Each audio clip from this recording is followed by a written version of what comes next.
Hey guys, welcome back to the channel.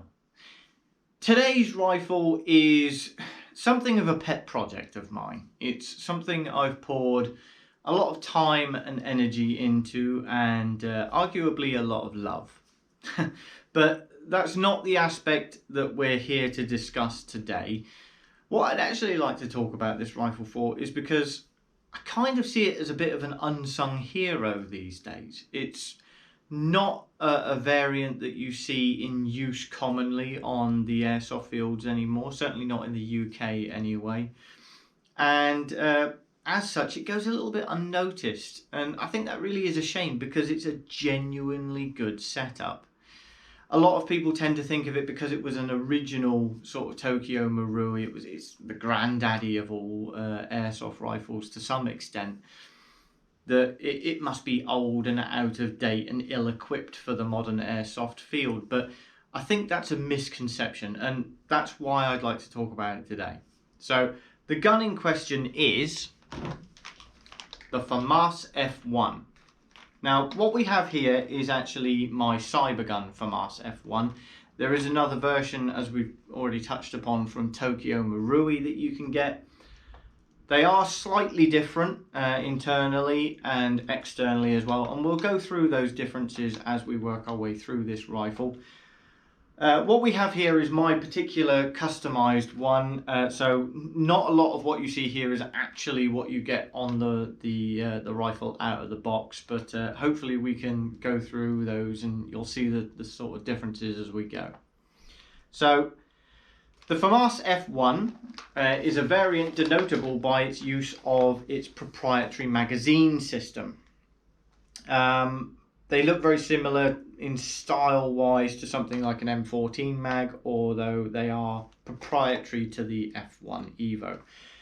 Incidentally, it's worth pointing out that both Tokyo Marui and Cybergun magazines work in either variant as well. So you don't need to sort of pin yourself just to a Cybergun magazine for the Cybergun Famas. In fact, as I say that, this is actually a Tokyo Marui magazine in this Cybergun Famas. So there you go. Right, let's work our way through the rifle, front to back as we normally do, or tip to butt as Garen Thumb would say. And we can point out the differences as we go. So starting up at the front, as always, unfortunately Cybergun have not seen fit to give us a 14mm counterclockwise thread. They've actually given us a 14mm clockwise thread, so you will need a small adapter just to fit on the end to supply you with all of your tracer and suppressor needs. So as I say, you'd usually get a sort of flash hider on the end here. I've switched that out for the X-Cortec tracer unit you see here and then scrim netted it up. The reason I've gone for the X-Cortec is because I actually wanted it to work with the X-Cortec control unit that we have here as well, which we'll touch upon the reasons behind that as we go. So working our way back along, we have the barrel. Now this is why I see this as a real sort of unsung hero. You'll all know with bullpups the sort of convenience of the system in the fact that it's a compact system that still utilises a really long barrel. And that's very true of the Cybergun here. We have a really nice long barrel which works its way all the way back here. So we have that compact nature that you'd get from something like an M4. And yet we have the barrel length to provide you with something like DMR capabilities. Now that's not to say that out of the box the Famas could be considered a DMR. Internally it's not up to spec for that, although I would argue that with a few little tweaks and upgrades it could very much be utilised as a DMR platform. So as I say, we'll touch upon that when we get to the gearbox section. Working our way back to the body, you get an all polymer body as you would find on the real steel Famas as well. It's a nice high quality, same is true of the Tokyo Marui as well.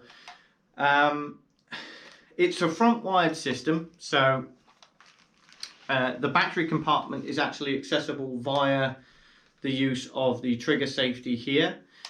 You take the trigger safety, push it beyond the 90-degree angle, and then it will allow you to slide this front handguard off. Now, in terms of battery, this is where the two variants differ slightly.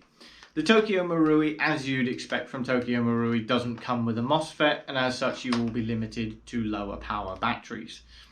The Cybergun comes with a MOSFET, and as such you can use an 11-1. It does have a large Tamiya connection, which is a bit wanky, let's be honest. So a quick upgrade I would recommend is actually changing it over for a Dean's connection and then running an 11-1 LiPo inside.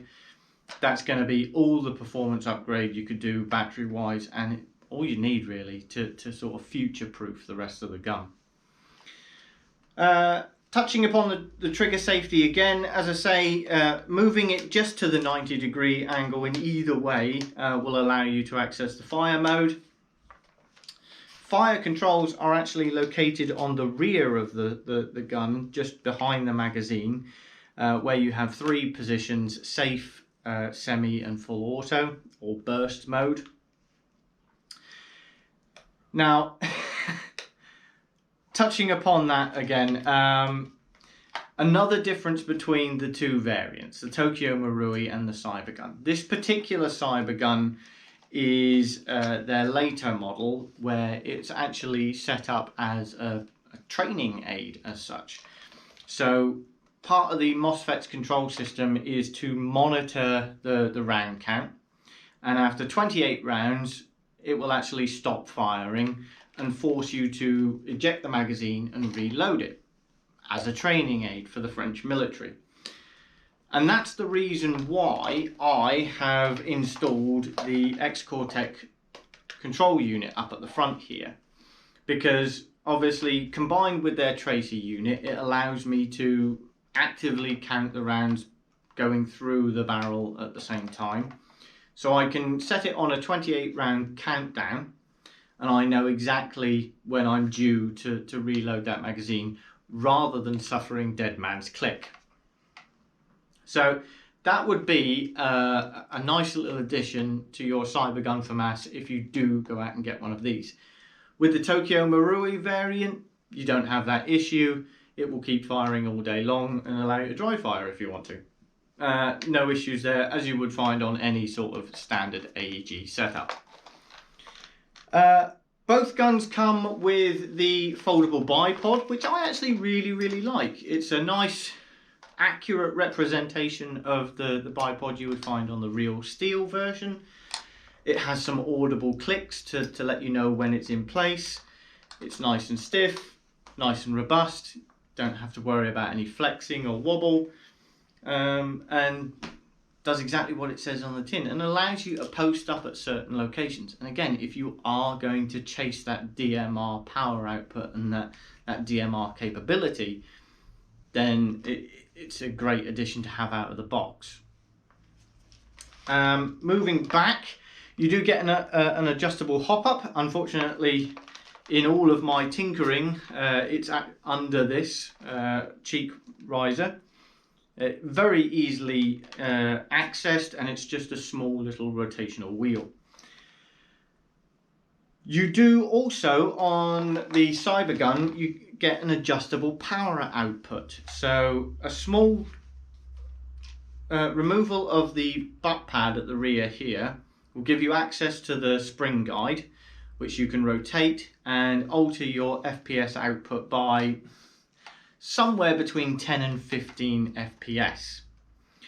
In terms of FPS, these tend to put out, the Cybergun tends to put out about, on average, 320. The Tokyo Marui is obviously ever so slightly lower. They, I believe, put out 290, 295-ish. Now, one misconception I think, or certainly I've come across, is that because these are version 1 gearboxes, everyone assumes the 1 is a designation to it being an older design, to the standard V2 gearboxes we find in most sort of M4 AEGs and what have you. That's not strictly speaking the case. The version 1 gearbox is for the Famas only. It does have interchangeable components, certainly the Cybergun does. Interchangeable components with certain V2 gearboxes as well, and a host of upgrades are still available for this platform.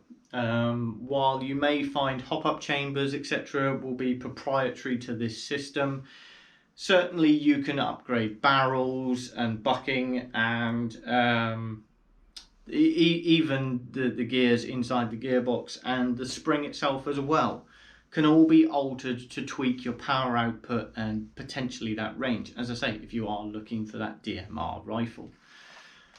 I would argue, and certainly I've set mine up with the idea that it's more of a scout rifle setup, so perhaps not ultimate range, but certainly with its long barrel, it's really highly accurate, and I think, you know, underestimated to some degree by the airsoft community. I have no trouble sort of grouping shots even as far out as sort of 30 meters. It's a really nice gun, very consistent. It's not got the highest rate of fire. It's not going to, you know, blaze a DSG trail path amongst the airsofters. You're probably not going to want to set it up, you know, in that style.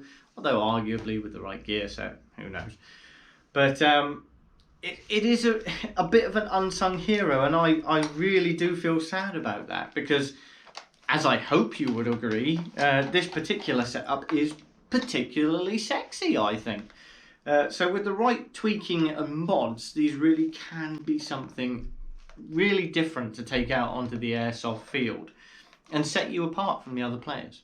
So maybe I don't want you to all take this on board and go and buy Famas's, because I want to be that individual sexy player out there, but no, that's never going to be me. No. In terms of additions, as I say, I've added the X-Cortex system. If you did want to do that, you would need to remove the grenade launcher sight, or the fake grenade launcher sight that you get with these. Very easy to do, just strip the body down. It's just one simple screw holding it up underneath, and then it actually provides you with a screw mount to put a small Picatinny rail on, which is exactly what I've done. You get some Picatinny at the bottom, obviously, so a foregrip is quite handy. I did find the angle of this thing a little bit cumbersome to use, but the 45-degree grip really does go nicely when shouldering the weapon. I've got some sort of grippy pistol thing to it. I can't remember the name, sorry. The reason for that is I actually found this pistol grip to be quite slippy, especially on a long game day if your hands are sweating. And this is, while it's not badly balanced, it's quite rear heavy in some respects, because we do have the gearbox all at the rear. We have a large chunk of metal, a pot metal at the rear as well, just above the gearbox, which I don't think is there for any other reason than the fact that this is supposed to be a training aid, and as such they needed to add a little bit more weight to it. So arguably, if you did want to strip a little bit of rear weight out of the Cybergun version, when you strip the stock down, there is a piece of pot metal that runs across the top here above the gearbox. Arguably could be removed as long as the gearbox is firmly in place. That's about it, really. You will need to add any optics to the top. You will need to add the optional Picatinny rail. Again, hugely available on eBay and Amazon and what have you. Will fit both the Cybergun and the Tokyo Marui variants. The iron sights on it aren't bad, but I would really go for an optic if you can get one. That's about it for this sort of overview. I wouldn't say it's a review. But yeah, I would highly recommend this, and I'd love to see more users on the field with these things. I'd love to see different sort of customizations to them.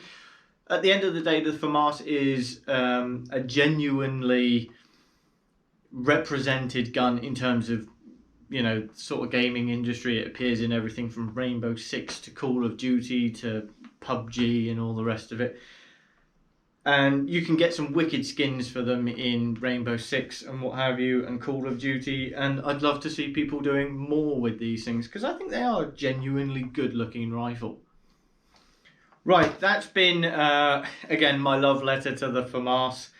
If you've enjoyed the video, then as always, a like and a subscribe is always welcome. It goes a long way to support the channel and help the community grow.